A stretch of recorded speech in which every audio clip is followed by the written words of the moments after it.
একটা ছোট্ট গ্রাম ছিল, নাম শুকনাডাঙ্গা। গ্রামটা যেমন ছোট, তেমনি মানুষগুলো খুব সাধারণ। কাঁচা রাস্তা, মাটির ঘর, খড়ের ছাউনি, সব মিলিয়ে অভাবই ছিল এখানকার নিত্যসঙ্গী। এই গ্রামেই থাকত গোপাল নামে এক দরিদ্র মানুষ। গোপালের বয়স খুব বেশি না, কিন্তু অভাব তাকে সময়ের আগেই বুড়ো করে দিয়েছিল। তার স্ত্রী মাধবী আর একমাত্র ছেলে টুংটুং, এই ছিল তার ছোট সংসার। এক সন্ধ্যায় মাধবী চুলোর সামনে বসে খালি হাড়িটার দিকে তাকিয়ে দীর্ঘশ্বাস ফেলছিল।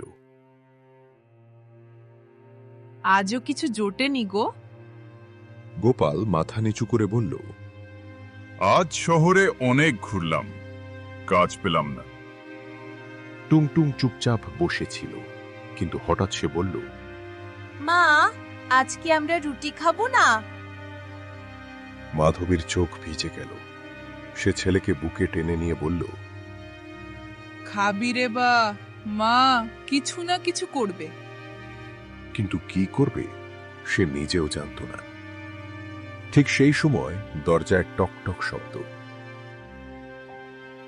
গোপাল দরজা খুলে দেখে একজন বুড়ো মানুষ দাঁড়িয়ে, লম্বা সাদা দাড়ি, চোখে অদ্ভুত উজ্জ্বলতা। বুড়ো বলল, বাবা, আমি খুব ক্ষুধার্ত, একটু খাবার পেলে বাঁচি। গোপাল আর মাধবী একে অপরের দিকে তাকালো। নিজেরাই যেখানে না খেয়ে আছে, সেখানে অতিথিকে কি দেবে? তবুও মাধবী বলল, আমাদের কাছে শুধু একটাই শুকনো রুটি আছে। বুড়ো হেসে বলল, ওটাই দিলেই চলবে মা। মাধবী শেষ সম্বল সেই রুটিটা এগিয়ে দিল।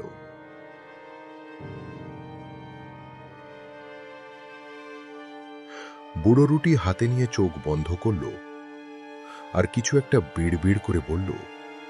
হঠাৎই রুটিটা ঝিলমিল করে উঠল। বুড়ো রুটিটা গোপালের হাতে দিয়ে বলল, এই রুটি কখনো শেষ হবে না, যতবার ভাগ করবে ততবারই বাড়বে।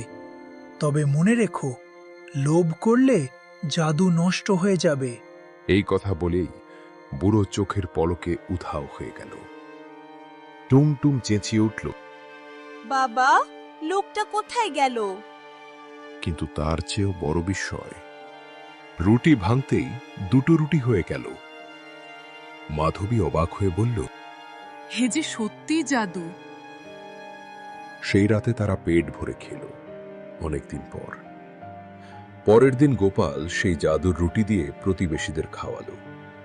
গ্রামের লোকজন বলল, গোপাল তো দেবদূত। কিন্তু সুখের সঙ্গে সঙ্গে লোভও আসতে দেরি করল না। এক ধনী লোক বনমালী এসে বলল, এই রুটি আমাকে বিক্রি করো, আমি অনেক টাকা দেব। গোপাল প্রথমে রাজি হয়নি, কিন্তু বনমালী যখন টাকার থলে খুলল, গোপালের চোখ আটকে গেল। সে ভাবল, একটু বেশি ভাঙলে ক্ষতি কি? একদিন গোপাল লুকিয়ে রুটি ভাঙতে লাগলো, একটার পর একটা। হঠাৎ করে রুটিটা আর বাড়ল না। একটা রুটি ভাঙতেই ধুলো হয়ে গেল। মাধবী চিৎকার করে উঠল, গোপাল, তুমি লোভ করেছো।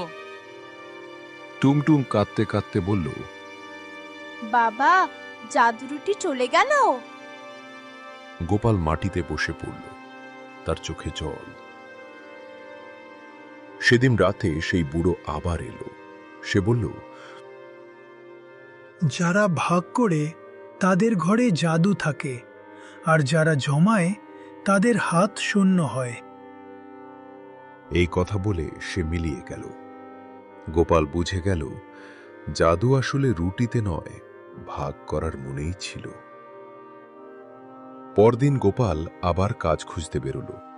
এবার তার মনে ভরসা। গ্রামের লোকজনও পাশে দাঁড়ালো। কেউ কাজ দিল, কেউ খাবার।